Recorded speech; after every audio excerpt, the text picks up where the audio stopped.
Hello, little dreamers. It's me, Moshi, your friendly storytelling cat. Tonight, I have a magical tale just for you. So snuggle up, close your eyes, and let's drift into a world of moonlight and wonder. Ready? Let's begin. The night was quiet. The stars twinkled gently above, and the soft whisper of the wind danced through the trees. In a cozy little house with a big window, I curled up on my favorite pillow, my fluffy tail wrapped neatly around me. Everything was peaceful, until I saw something unusual. A silver beam of moonlight shone through the window, brighter than usual. It wasn't just shining, it was moving.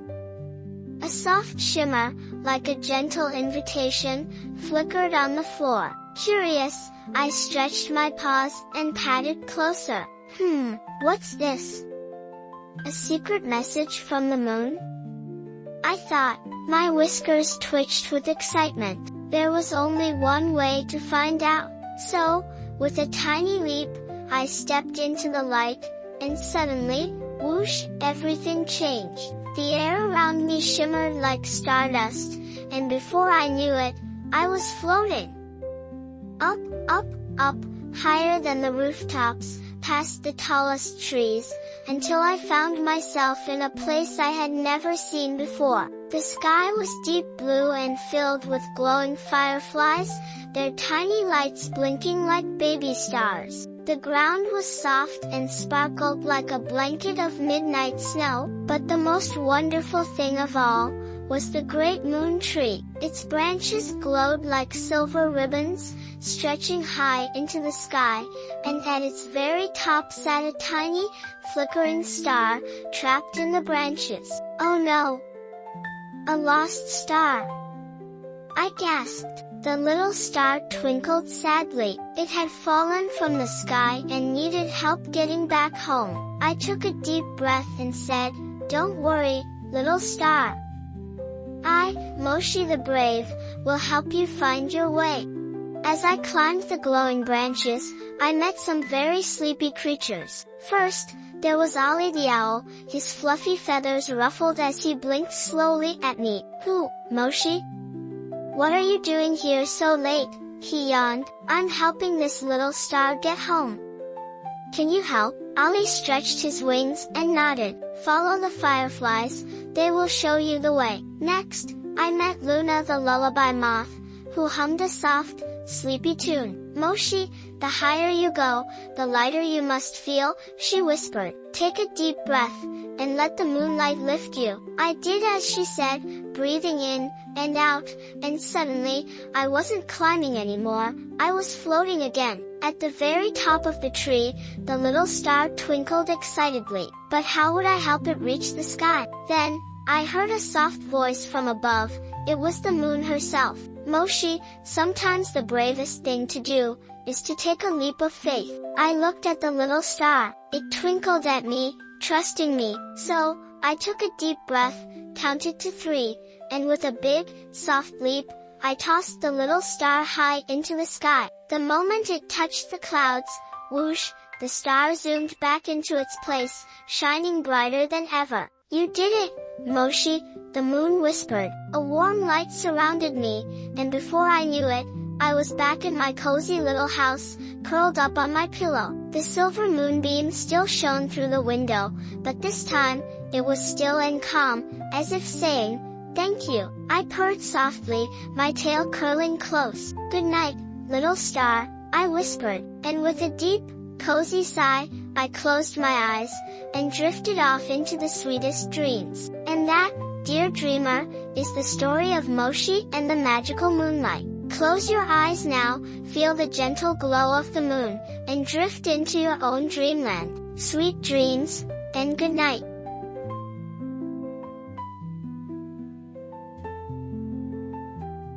Next story, are you still awake, little dreamer? Good, this one is all about pillows, forts, and a hidden world you won't believe. Let's begin. It was a rainy afternoon, the kind of day when the sky stayed gray, and the soft patter of raindrops made everything feel extra cozy. I, of course, had a very important mission, to build the greatest pillow fort ever. One by one, I dragged pillows from the couch, blankets from the bed, and cushions from every corner of the house. My paws worked fast, stacking and fluffing until the fort towered over me like a castle of clouds. Inside, it was perfect, soft, warm, and just the right size for a curious cat like me. I brought my favorite stuffed mouse and a tiny lantern that glowed like a firefly. The rain tapped gently on the window as I curled up, thinking this was the best place to nap. But as soon as I closed my eyes, something surprising happened. Right beneath my whiskers, where two pillows met, a tiny golden key appeared. I blinked once, then twice. Where did that come from? Behind me, a soft click sounded, and when I turned around, there was a door, right inside my pillow fort. It glowed softly, like the lantern light had turned into magic. Without thinking, I opened it, and you won't believe what I found. Beyond the door was a hidden kingdom, a land made entirely of blankets, cushions, and stuffed animals. The sky was a soft quilt, the roads were made of squishy foam, and the air smelled like warm cookies. I knew I had discovered something very special.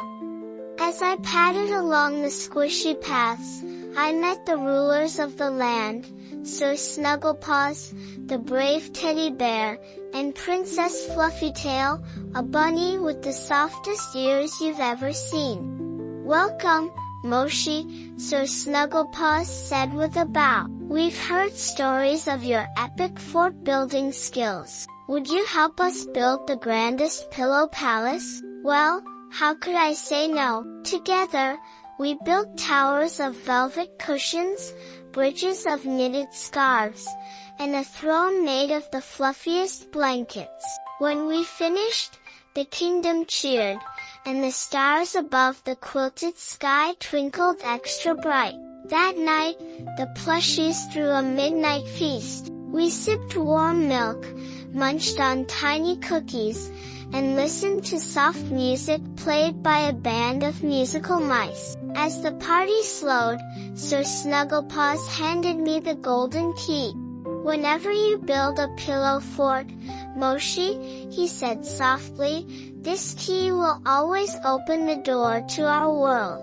I purred, tucking the key under my paw. "Thank you, friends. Until next time." And just like that, I was back inside my cozy pillow fort at home. The rain still tapped softly on the window, and my lantern glowed gently by my side. Was it all just a dream?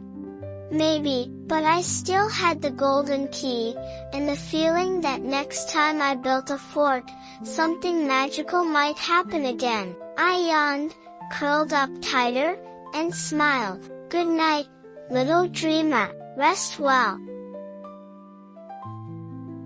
And now, it's time for our next sleepy adventure. One evening, as the sun dipped low and the sky turned to soft shades of purple and gold, I decided to take a quiet stroll beyond the meadow. I had heard whispers of a place called the Sleepy Forest, where every creature loved to nap, and the trees themselves sighed in their sleep. With gentle paws, I padded down the path, feeling the cool breeze brushing through my fur. The deeper I walked, the quieter the world became. Even the birds spoke in whispers, and the leaves barely rustled, as if the entire forest was just waiting to drift off. And then, I saw it. In the very center of the forest stood the Yawning tree, the oldest, tallest tree of them all. Its branches stretched wide, and every so often, it would let out the slowest, sleepiest yawn you've ever heard. It was impossible not to feel drowsy standing near it. "Hello, little one," the tree said softly as its leaves shivered gently. "What brings you here on such a sleepy evening?" "I heard about your magical yawns," I replied, trying not to yawn myself.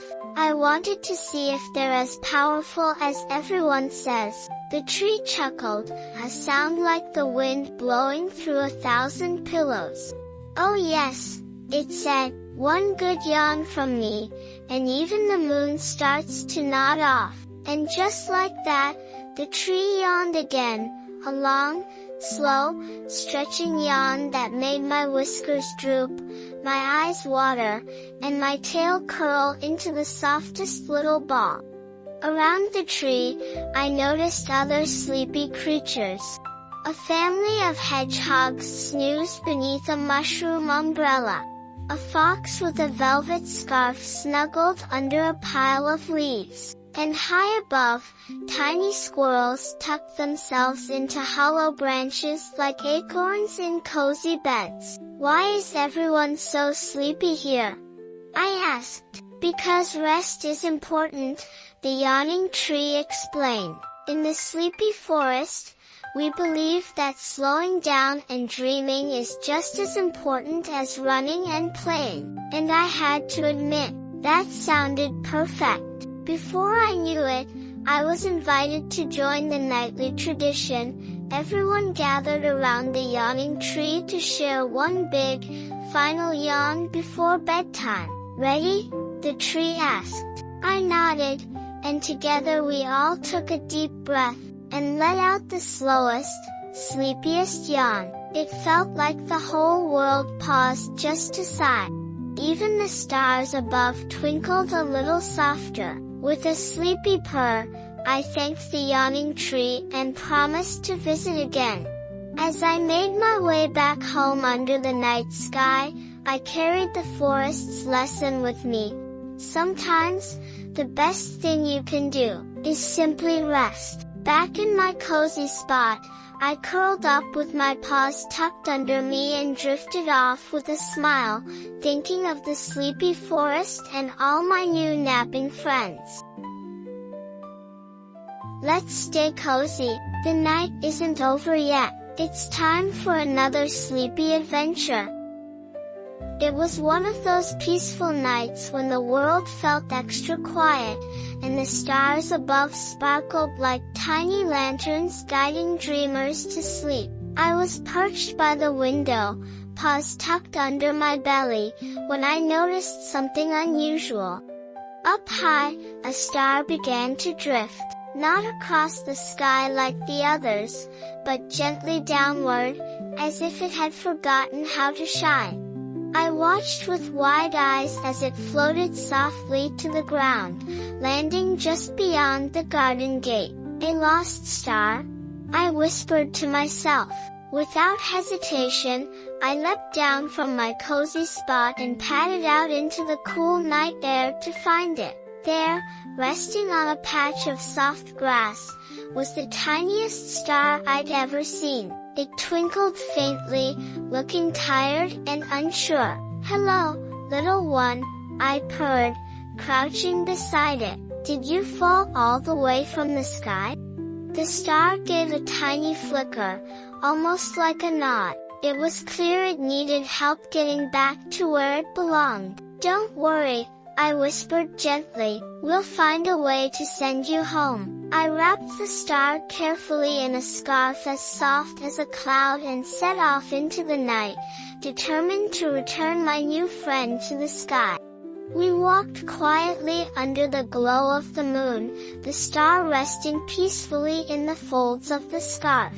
Fireflies lit our path, blinking softly like tiny helpers along the way. As we climbed the tallest hill, we met Glowtail, a gentle firefly who hovered beside us, his light steady and warm. "To send a star home," Glowtail buzzed kindly, "you just need a bit of height, and a heartfelt wish." I nodded thoughtfully. I think I have the perfect wish. At the top of the hill, the sky felt close enough to touch. The stars above twinkled quietly, as if waiting to see what would happen next. Holding the tiny star high above my head, I closed my eyes. I wish for you to find your way back home, I whispered softly, and just like that, the star shimmered brighter than before. It floated gently from my paws, rising higher and higher,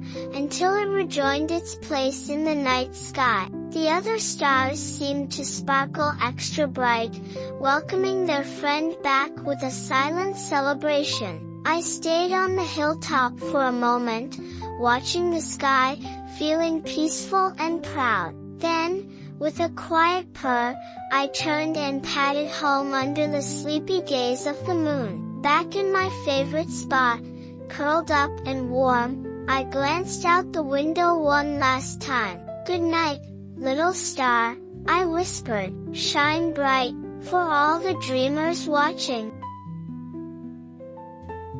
Hello again, little dreamer. The rain is falling, the night is quiet, so let's stay warm together with a cozy new adventure. Get comfortable, snuggle in, and let's begin. It was the kind of day where the clouds covered the sky like a big, soft blanket, and the rain tapped gently against the windows, as if it was saying hello. Outside, puddles formed on the ground, and the trees swayed with the softest sighs of the wind. But inside, inside was the perfect place to be. I curled up in my favorite chair, wrapped myself in a fluffy blanket, and listened as the raindrops played a quiet song just for me. There was nowhere to go, and nothing that needed to be done, just a day to rest and enjoy the cozy, peaceful moment. After a while, I decided that a rainy day tea party was exactly what we needed. I set up a tiny table by the window. Sir Snugglepaws, my favorite teddy bear, sat in his chair, looking extra dapper with his little bow tie. Princess Fluffytail the bunny brought her best manners and the tiniest imaginary cookies. For me, a warm cup of milk, with just a hint of honey. Here we are, friends, I purred softly. Nothing better than sharing a quiet afternoon together. The rain kept falling as we sipped and nibbled and smiled, saying almost nothing at all. Because sometimes, being together in the silence is the coziest feeling of all. Have you ever truly listened to the rain? If you close your eyes and pay attention, you can hear its secret rhythm. It's as if the whole world slows down when it rains. The busy sounds get quieter, the air feels softer, and your thoughts get lighter. As I listened, I imagined each raindrop was carrying a tiny dream. Some floated on the wind, traveling far away. Others landed right here, in our little house, bringing sleepy wishes just for us. And the more I listened, the sleepier I felt. After the tea was gone and the rain still gently sang on, we decided it was time to rest. I tucked Sir Snugglepaws and Princess Fluffytail under their tiny blankets. I fluffed my pillow just right and curled into my favorite sleepy shape, a little circle of fur, tail over my nose. We don't need big adventures today, I whispered. Just this moment, just this cozy, rainy afternoon. And as the raindrops continued their quiet, steady song, I felt my eyes get heavy. The last thing I remember was thinking, maybe tomorrow the sun will shine, and we'll play and explore. But for now, right now, we rest. And now, little dreamer, it's your turn to close your eyes, listen to the rain, and drift into the sweetest dreams. Good night.